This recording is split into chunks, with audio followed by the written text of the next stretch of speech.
Levez vos yeux en haut. L'unité indispensable. 15 mai. Je leur ai donné la gloire que tu m'as donnée, afin qu'ils soient un, comme nous sommes un. Jean 17, 22.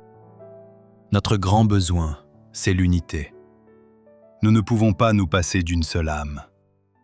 Le Seigneur nous appelle à nous unir en harmonie avec la vérité biblique.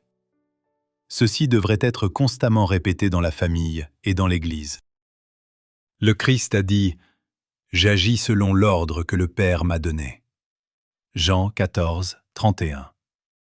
Il est venu en ce monde parce que le Père lui avait confié une mission. Il est venu pour combler l'abîme que le péché avait creusé entre Dieu et l'homme. Il fallait assurer une réconciliation, une union de la nature divine et de la nature humaine. Le Christ sanctifierait tous ceux qui croiraient en lui. Dans le don du Christ à notre monde, Dieu a accordé à chacun le pouvoir de vaincre le mal. Il vous a donné les plus grandes et les plus précieuses promesses, afin que par elles vous deveniez participants de la nature divine, en fuyant la corruption qui existe dans le monde par la convoitise. 2 Pierre 1, 4.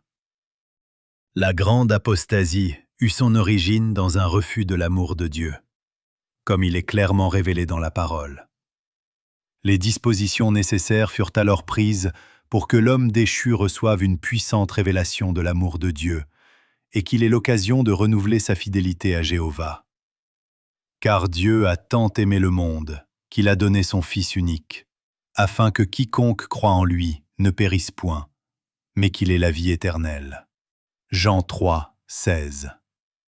Je donne ma vie pour mes brebis. Chapitre 10, 15. Le pain que je donnerai, c'est ma chair, que je donnerai pour la vie du monde. Chapitre 6, 51. C'est là une révélation de la puissance capable de sauver parfaitement. Dieu est lumière et amour. Après la guerre dans les parvis célestes, Satan et ses adeptes furent chassés. En tant qu'êtres humains, nous sommes sujets aux artifices et aux tentations de ses adversaires déchus.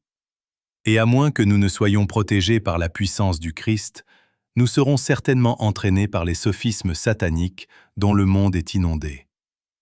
Notre sécurité, c'est de nous appuyer non sur la force humaine, sur le bras de chair, mais sur le bras divin. Ceux qui sont participants de la nature divine ne seront pas séduits par Satan. Chacun sera mis à l'épreuve. Des hommes faisant profession de christianisme obtiendront des postes de confiance, comme bergers du troupeau de Dieu. Nous appartenons à Dieu. En Jésus-Christ, nous devons voir notre modèle.